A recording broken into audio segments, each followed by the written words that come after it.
मित्रांनो, तुमचं पुन्हा एकदा GB स्टोरी टेलर या यूट्यूब चॅनलवर स्वागत आहे। आजच्या आपल्या गोष्टीचं नाव आहे पूजा, भाग दुसरा। लेखक राहुल साळवे। पण गोष्ट सुरू करण्याआधी जर कोणी या कथेचा या अगोदरचा भाग पाहिला नसेल तर तो भाग पाहूनच हा भाग पाहण्यास सुरुवात करावी ही विनंती। चला तर मग अजिबात वेळ न घालवता गोष्टीला सुरुवात करूया।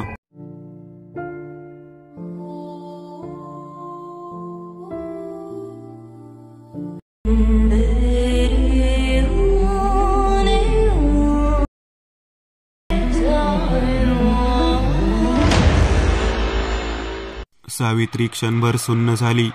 तिला सगळ्या प्रश्नांची उत्तरे मिळाली होती, पण आता रडायची नाही तर लढायची वेळ होती।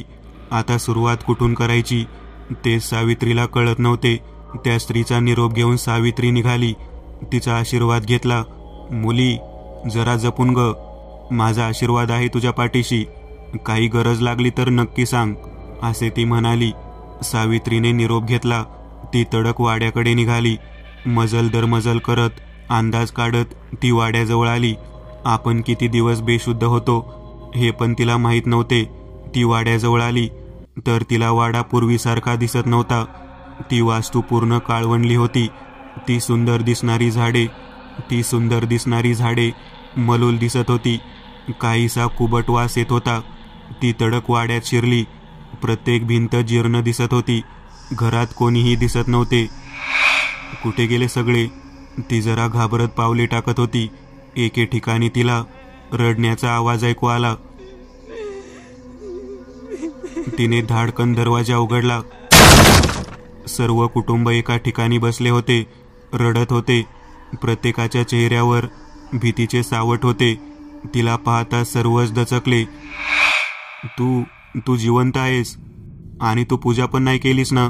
तुझ्यामुळे घरातील एका माणसाचा, आईचा बळी गेला, असे म्हणून सोपानने एक लगावली। सावित्री शांत होती, म्हणजे सासूबाईंना त्याने माझ्या बदली नेले आणि तिला शांत राहणेच भाग होते।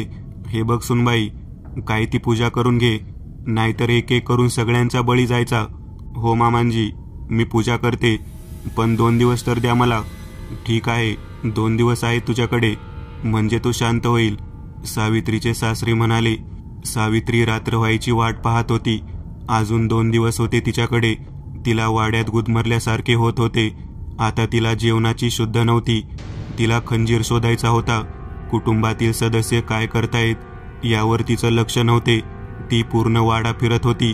ज्या स्त्रीच्या अस्तित्वाला पूर्वी ती घाबरत होती त्या स्त्रीचा ती शोध घेत होती। कित्येक बंद असलेले दरवाजे तिने उघडले। तिला मनोमन वाटत होते की ती भेटावी, कारण काही करून त्या कुटुंबाला शापमुक्त करायचे होते। सोपानवर तिचे प्रेम होते। सोपान आपल्या सोबत असावे असे तिला वाटत होते, पण तिला समजत नव्हते की त्याच्या अधीन असलेले हे कुटुंब कसे काय मुक्त करायचे। तेवढ्यात तिला आठवण आली ताईची, कारण प्रत्येकाकडे तो ताईत होता। तिचा चेहरा खुलला आणि ती आपल्या खोलीत गेली। खोलीतील प्रत्येक वस्तू जीर्ण वाटत होती। पलंग, खुर्च्या करकर वाजत होते। खिडक्यांची उघडझाप होत होती। दमट उष्ण हवेचे झोत येत होते। रात्र वाढत होती, पण सावित्रीला काहीतरी शोधायचे होते। पण वाड्यात अजूनही कुजबूज येत होती। काय करावे? कोण अजून जागे आहे? कंदिलाचा प्रकाश पुरेसा वाटत नव्हता। अंधार दाटीवाटी करत होता। तेवढ्या सोपानाला आल्या आल्या तिच्यावर बरसला। का जागी आहेस? काही होणार नाही, सगळेच मरतील, तू ती पूजा कर, उगाच वायफळ प्रयत्न करू नकोस। आज आई, उद्या मी, परवा बाबा, सर्वच, तुम्ही झोपा, ती शांतपणे म्हणाली आणि तिनेही झोपेचे सोंग घेतले। सोपान झोपल्यावर तिने डोळे उघडले आणि हळूच तो ताईत त्याच्या दंडातून सोडून घेतला। खिडकीपाशी असा आवाज आला। तिने पाहिले, तीच ती सुंदर स्त्री। तिला पाहता सावित्रीने तिच्याकडे धाव घेतली। तिने खुनेनेच दरवाजा उघडायला सांगितला। सावित्री गेली, पण तिला कसलीच फिकीर नव्हती। तिला फक्त बाबाजीला मारायचे साधन शोधायचे होते। त्यासाठी ती काहीही करायला तयार होती। ती त्या स्त्रीच्या मागे मागे जाऊ लागली। सर्वत्र फक्त अंधार आणि अंधारात सावित्री चालत होती. वाड्याच्या एका कोपऱ्यावर ती स्त्री थांबली आणि अंधारात लुप्त झाली. सावित्रीला तिथे पोहोचेपर्यंत ती गायब झाली होती. तीच काशी अशी काय करते? हिचा जीव गेलाय, ती बळी पडलीये त्या अत्याचाराला आणि ही मदत करत नाही. सावित्री हताश झाली आणि तेथेच बसली. बाजूला एक छोटेसे बेलाचे झाड होते आणि त्याच्या खाली थोडासा प्रकाश पडला होता. सावित्री धावतच तेथे गेली तर तिला एक दगड दिसला, थोडा जमिनीतून वर आलेला. तिने आजूबाजूची माती हाताने बाजूला केली आणि साक्षात ती महादेवाची पिंड होती. तिचा उत्साह वाढला. तिने हाताने ती पिंड बाजूला केली, महादेवाला मनोमन हात जोडले आणि तिने पिंड उचलली आणि पिंडीच्या खाली तिला प्रकाश दिसला. काय होते ते? तिने ती वस्तू हातात घेतली. दुसरे तिसरे काही नसून तो एक खंजीर होता. नकळत काशीने तिला खूप मदत केली होती. दूरवर त्या अंधारात एक स्त्रीची आकृती तिला दिसत होती आणि सावित्रीने हात जोडले. आता सावित्रीला भीतीच उरली नव्हती. तिने तो खंजीर कमरेत लपून ठेवला. तिला माहीत होते आपल्याला सामान्य समजून शत्रू गाफील होता, पण तो केव्हाही वार करील. ती वाड्यात गेली. आता तिला शोधायचे होते बाबाजीला. ती तडक तेवढ्याच रात्री त्याच्या खोलीजवळ गेली आणि धाडकन दरवाजा उघडला. आतमध्ये पूर्ण अंधार होता. एके ठिकाणी एक मंद दिवा तेवत होता. तेवढाच काय तो उजेड. वाडा पूर्ण सुना होता. रात्रीच्या अंधाराला तिला काहीच दिसत नव्हते, पण एक खूप उग्र वास येत होता. त्या वासाने तिला ओकारी येत होती. अंधारात चालत चालत ती कशाला तरी अडकळली आणि त्यावरच पडली. समोर पाहते तर एक मुंडके नसलेले धड होते, तेही एका स्त्रीचे. तिच्या शरीराचे लचके तोडले होते. खूप वास येत होता. त्या मंद प्रकाशात त्या खोलीची भयानकता दिसत होती. सगळीकडे माणसाच्या कवट्या, हाडे पडली होती. काही दगडी शिळा होत्या, काही ठिकाणी रक्त सांडले होते. सावित्री तर शुद्ध हरपण्याची वेळ आली होती. एक भयानक राक्षसाच्या ठिकाणी आपण आहोत याची तिला जाणीव झाली. तेवढ्यात तिला असा जोरात आवाज आला. ती उठली, सावध झाली. समोर एक काळी मांजर, ती पण बैला एवढी, उभी होती. ती सावित्रीकडे पाहून गुरगुरत होती, जिभल्या साठत होती. तिचे भयानक पांढरे डोळे आणि तोंडातून आलेले सुळे चमकत होते. तिने एक झेप सावित्रीकडे घेतली. सावित्रीने ती चुकवली. पुन्हा ती मांजर सावित्रीकडे वळली. आता मात्र सावित्रीने खंजीर काढला आणि मांजरीच्या झेप घेताच तिच्याच पोटात खुपसला. एक भयानक आवाज करत ती मांजर खाली कोसळली. तिचे रूपांतर एका छोट्या मांजरीत झाले आणि ती मरून पडली. सावित्रीला वाटले खेळ खल्लास. ती त्या दिव्याच्या दिशेने जात होती. कोपऱ्यात एक खोदल्यासारखी जागा दिसली. समोर जाऊन पाहते तर तो एक खड्डा होता. काय असेल यात? तिला भीती पण वाटत होती, पण हिम्मत करून ती उतरली. आतमध्ये जाऊ लागली तर खाली एक भुयारी मार्ग होता. ती शांतपणे एक एक पाऊल टाकत होती. तेवढ्या समोरून एक कुत्रा, भला मोठा, धावत तिच्याकडे आला. त्याच्या तोंडातून रक्त गळत होते. तो सावित्रीवर झेप घेणार. तेवढ्या सावित्रीने त्याच्या मानेत तो खंजीर खुपसला. एक जोराचा आवाज करून तो कुत्रा तेथे मरून पडला. जाताना तिला कित्येक मांजरी, कुत्रे आडवे येत होते आणि ती त्यांना फाडत होती. सावित्री मंद प्रकाशात भुयार चालत होती. आजूबाजूला चित्रविचित्र चित्रे कोरली होती. सावित्री चालत होती एक आक्रमक पवित्रा घेऊन आणि हळूहळू तिच्या कानावर किंकाळ्या, हसण्याचे आवाज, मंत्राचे आवाज घुमू लागले. ती चालत चालत समोर आली तर तिला एक दगडाचे दार दिसले. तिने ते जोर लावून उघडले व आत गेली. तो एक विस्तीर्ण दगडी मंदिराचा गाभारा होता. आजूबाजूला भयानक दिसणाऱ्या देवदेवतांची चित्रे कोरली होती. किंकाळ्या, मंत्राचे स्वर जवळच ऐकायला येत होते. फक्त एक दगडी भिंत आड होती. तिने भिंती पलीकडे जरा डोकावून पाहिले आणि तिची भीतीने पाचावर धारण बसली. एक यज्ञकुंड पेटला होता. सावित्रीच्या सासूबाईला उलटे लटकावले होते. आजूबाजूला कित्येक मांजरी बसल्या होत्या.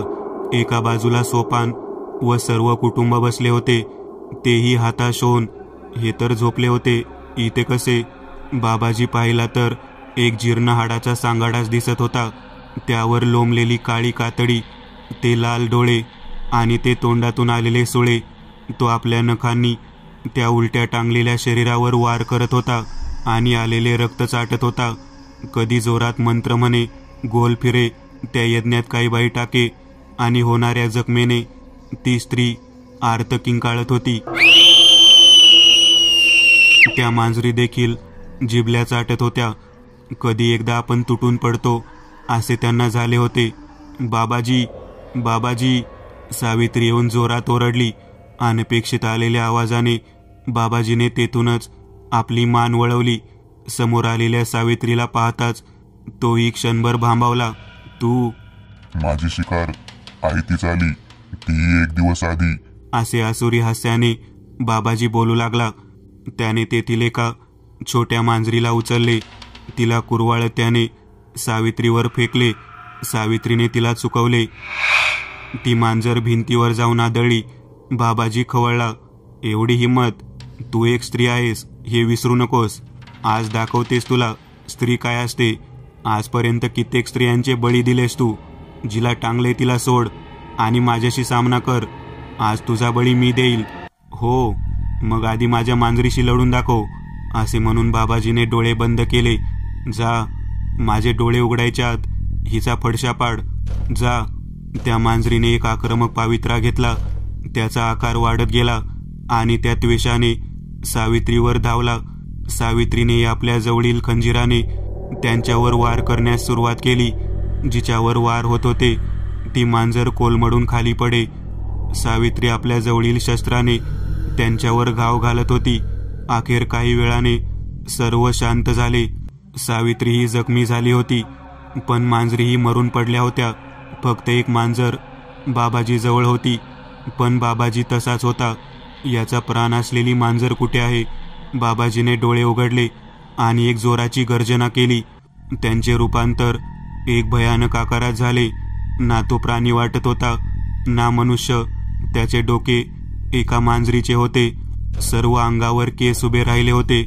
तो आपल्या सैतानी आकारात आला होता. त्याने उडी घेत सावित्रीवर हल्ला केला. तो तिला चावण्याचा प्रयत्न करत होता आणि सावित्री स्वतःला वाचवत होती. त्या प्राण्यांच्या अंगातून येणारा उग्रवास शिशारी आणत होता. तरीही सावित्री लढत होती. त्याने एक झेप सावित्रीकडे घेतली आणि तिला तोंडात पकडून दूरवर फेकले. सावित्री कळवळली, जखमी झाली. तिच्या कमरेला जोरात लागले होते. सावित्रीला उठायच्या आत त्याने पुन्हा सावित्रीला उचलून दूरवर फेकले. आता मात्र सावित्री शक्तिहीन झाली. तिचे सर्व अंग मोडून गेले असे वाटत होते. पण ती जिथे पडली होती तेथे बाजूलाच सर्व कुटुंब हताश होऊन बसले होते. तिने सोपानकडे पाहिले. तिचे प्रेम, सोपान, तो सोडून बाकी सर्व मंडळी एक मूर्तीसारखे वाटत होते. तिने त्याच्याकडे एक वार पाहिले तर त्याच्या डोळ्यात तिला अपराधाची भावना दिसली. तो रडत होता. तिने कसे तरी स्वतःला ओढत त्याच्याजवळ गेली. सावित्री, मूर्तीच्या जवळ एक काळे मांजर आहे. ते दिसले नाही तुला?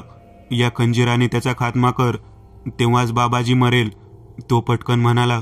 आता मात्र सावित्रीला नवी उमेद आली. तिने पटकन तो खंजीर तेथे ठेवला आणि त्या प्राण्यावर तिने धाव घेतली. त्याने पुन्हा तिला उचलले आणि जोरात फेकले. सोपान समजून गेला. सावित्रीने त्या प्राण्याला गुंतून ठेवले होते. तेवढ्या सोपान हळूहळू त्या यज्ञाजवळ असलेल्या मांजरीकडे गेला. इकडे सावित्री लढत होती. सोपाननं पटकन त्या मांजरीच्या पाठीत खंजिराचा घाव घातला. त्या मांजरीने जोरात म्याव केला. इकडे बाबाजीनेही एक किंकाळी मारली आणि मूळ रूपात येऊन पाठीमागे पाहिले. कळवळून खाली पडत बाबाजी म्हणाला, माझाच घात केलास तू, माझा वंश. पण तू वाईट आहेस आणि आम्हालाही वाईट केलेस. आज तुझा प्रभाव माझ्यावरचा संपलाय. भोग तुझ्या पापाची शिक्षा. असे बोलून सोपानने एक वर्मी घाव मांजरावर केला. एक आरोळी ठोकत बाबाजी तेथेच मरून पडला. सोपानने उलटे टांगलेल्या आईला मोकळे केले व सावित्रीजवळ गेला. ती पूर्णतः जखमी झाली होती. तिची शुद्ध हरपली होती. सावित्रीने डोळे उघडले. ती पलंगावर होती. तिचे हातपाय औषध लावून बांधले होते. उशाशी सोपान होता. बाजूला सर्व परिवार होता. सासरेबुवाने सावित्रीला हात जोडले. पोरी, आज तुझ्यामुळे आम्ही शापमुक्त झालो. कष्ट न करता, पाप करून, बळी देऊन आम्ही पैसा कमावला. त्या सैतानाला तू मारलास. तुझे उपकार थोर आहेत. आम्हाला माफ कर. नाही मामांजी, असे नका बोलू. हे माझे कुटुंब आहे. काही दिवसांनी सावित्री पूर्ण बरी झाली. नंतर वाडा पूर्ण साफ केला गेला. महादेवाचे छोटेसे मंदिर बांधण्यात आले. सोपान आणि सावित्रीच्या हस्ते पूजा झाली. काशीची समाधी बांधण्यात आली. सावित्री आणि सोपान सुखाने संसार करू लागले. एक दिवस सावित्रीला जीव वाचवणाऱ्या त्या आजीची आठवण झाली आणि ती एक दिवस ती त्या ठिकाणी गेली. पण तेथे काहीच नव्हते. ना झोपडी होती, ना काही. फक्त महादेवाची पिंड होती आणि नुकतीच पूजा करून फुले वाहून गेले होते.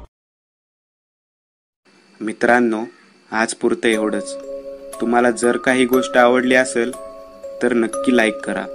तुमच्यापैकी बरेचसे जण व्हिडिओ लाईक न करताच पळून जातात. पण हा जर व्हिडिओ तुम्ही लाईक केला तर मला जरा बरं वाटेल आणि असेच भारी भारी व्हिडिओ बनवायची माझ्यात एनर्जी येईल. त्यामुळे नक्की लाईक करा. आणि अजूनही कोणी या चॅनलला सबस्क्राईब केलेलं नसाल तर लगेच सबस्क्राईब करून टाका. आणि बाजूची घंटी ती मात्र दाबायला विसरू नका. देवाची घंटी आहे ती. चला तर मग पुन्हा भेटूया अशीच एक आगळी वेगळी गोष्ट घेऊन पुढच्या भागात.